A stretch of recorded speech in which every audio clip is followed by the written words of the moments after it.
This is the Microschool Minute, your weekly dose of microschooling news and events.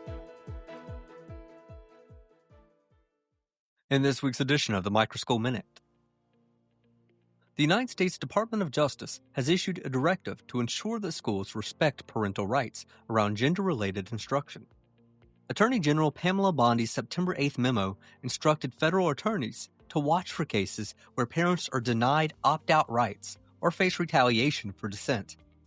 The warning follows a Supreme Court decision siding with Maryland parents who objected to LGBTQ-inclusive curriculum on religious grounds.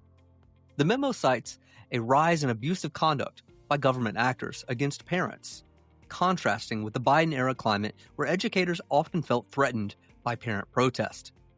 Bondi emphasized that schools cannot use discipline or authority as a pretext to silence families. The directive signals heightened federal involvement in parent-school conflicts, further fueling national debates around curriculum transparency and local control. The Center for Appropriate Dispute Resolution in Special Education reports a 22% jump in written state complaints in 2023 to 24, totaling nearly 10,000 complaints nationwide. That represents a 79% increase over the 10-year average. California, Massachusetts, and Texas accounted for nearly 40% of all cases. States are also facing backlogs as resolution timelines slip.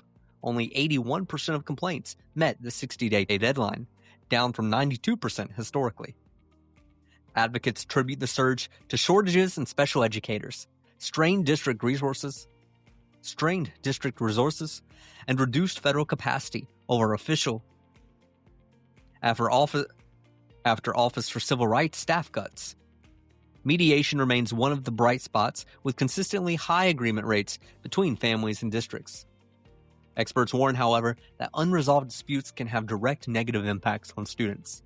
Early dispute resolution and stronger family partnerships are recommended as cost-effective ways to reduce litigation and improve compliance.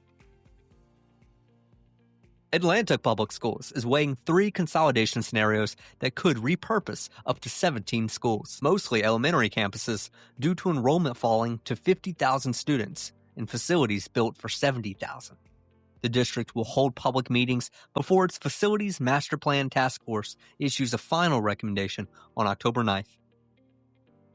Austin, Texas Independent School District is facing similar challenges, with Superintendent Matthias Segura warning that up to 12 campuses may be consolidated by the 2026-27 school year after losing more than 10,000 students in the past decade alone. Both cities are emblematic of a national trend, declining enrollment, forcing districts to make difficult choices about school closures, redistricting, and staffing. As of September 1st, Texas rolled out sweeping laws impacting education, public safety, and parental rights. Education measures include Senate Bill No. 2, creating a $1 billion education savings account program, and House Bill No. 2, adding $8.5 billion in public education funding, plus $4 billion in teachers' raises. Career readiness received new investment through House Bill 120. Parental oversight also expanded through Senate Bill No. 12 and Senate Bill 1333. Strengthening the influence over school boards and library materials. These laws join a broader package covering cyber defense, bail reform, and human trafficking penalties. Governor Abbott hailed the changes as fulfilling promises on school choice and public safety, though their long-term impact will be closely watched. A new report from the National Center for Youth Law shows that despite years of reforms, California schools still suspend and expel African American, foster, homeless, and disabled students at disproportionately high rates. In 2023-24, foster youth lost over 76 days of instruction per 100 students due to suspensions, 7 times the statewide average. African American foster youth had the highest rate of lost instruction at 121.8 days, more than 15 times the rate of Caucasian students. Advocates warn disparities may worsen as federal guidance on discipline equity faces political rollback. The analysis also reveals that most suspensions stem from misconduct such as profanity or defiance, often categorized under misleading violent incident labels. Still, some districts are showing progress. with some schools managing to reduce lost instruction days from 58 to just 8.8 per 100 over 7 years. The report urges stronger state oversight, civil rights enforcement, and expanded supports for vulnerable populations to prevent widening inequities.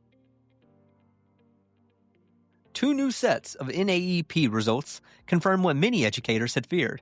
America's high schoolers are leaving school with the weakest math, reading, and science performance in decades, despite unprecedented spending. In 2024, nearly half of 12th graders scored below basic in math and 32% below basic in reading, the worst levels since testing began. 8th grade science also dropped, with 38% failing to meet the basic benchmarks. Experts say gaps between high and low-performing students are wider than ever, and the pandemic accelerated long-standing declines. Policymakers are divided on solutions. Some call for more targeted investment in literacy, tutoring, and teacher training, while others argue that decades of federal funding have yielded little progress and advocate shifting authority back to the states. Parents groups describe the results as a 5-alarm fire for America's future workforce. Despite national setbacks, some districts are bucking the trend. Knox Community Schools in Indiana nearly doubled the share of middle schoolers reading at or above grade level after refocusing time, teacher training, and consistency on literacy. Leaders emphasize slow and steady implementation of phonics-based strategies, building teacher trust and integrating supports across all subjects. Indiana also restructured graduation requirements with a new diploma offering personalized readiness seals and career-based scholarships. Private and microschools in the state are also innovating, such as Providence Cristo Ray's work-study model and the Indiana Microschool Collaborative's push for 50 to 75 student schools rooted in flexibility and relationships. Together, these initiatives highlight how both literacy and choice reforms can accelerate student growth at the local level. A bipartisan bill reintroduced in Congress would require a nationwide assessment of indoor air quality in schools and childcare centers. The Indoor Air Quality in Healthy Schools Act expands the EPA's role in monitoring and provides tools for facilities to reduce risks. Supporters, including the AFT, the ASHRAE, and the United States Green Building Council, note that indoor air pollutants are often 2 to 5 times higher than outdoor levels. The bill also directs the EPA to develop voluntary certifications for healthy school environments and provide technical assistance for facility upgrades. Advocates argue that poor air quality not only affects the health, but also academic performance, making this legislation a significant step in protecting students and staff. As demand for private schools outpaces supply, especially in states like Florida and North Carolina, advocacy groups are launching efforts to expand capacity. Parents for Educational Freedom in North Carolina recently introduced EduBuilder, a program supporting private school founders and entrepreneurs in overcoming barriers like funding and regulation. The Drexel Fund is also expanding grant support nationally. North Carolina currently has 952 private schools serving over 80,000 Opportunity Scholarship students. But leaders say more capacity is already needed. Surveys suggest most private schools anticipate further growth, yet face resource shortages. Advocates warn that unless new seats are created, that the state may not fully reap its benefit from expanded school choice programs. West Virginia has adjusted its Hope Scholarship budget projection for the 2026-27 school year from $315 million to $244 million, a $70 million reduction. The revision reflects updated data showing fewer newly eligible students than initially estimated. State Treasurer Larry Pack emphasized the change will save taxpayer dollars while continuing to give families educational flexibility. The Hope Scholarship functions as an education savings account, allowing parents to direct state funds toward tuition, homeschooling, or other learning needs. Officials expect another updated estimate in December to prepare for the 2026 legislative session. Microschools continue to expand worldwide as parents seek smaller, values-based learning environments. In Western Australia, new microschools are opening to provide classical education in tighter-knit communities. In the United States, outlets are reporting a surge in microschools and homeschooling as parents turn away from large districts in favor of flexibility, individualized learning, and safety. Analysts note that microschools are blending elements of homeschooling, private schooling, and modern innovation all into one new creation. While approaches may vary, common themes include smaller class sizes, close family partnerships, and freedom to integrate cultural or faith-based values. This trend shows no signs of slowing as families increasingly prioritize personalization in education. This week's Microschool Showcase shines a spotlight on Pathway Academy, a brand new microschool in Overland Park, Kansas. Founded by retired kindergarten teacher Sally Todd, who has over 20 years of experience in classical Christian education, Pathway Academy is serving students kindergarten age through 4th grade in a nurturing, Christ-centered environment.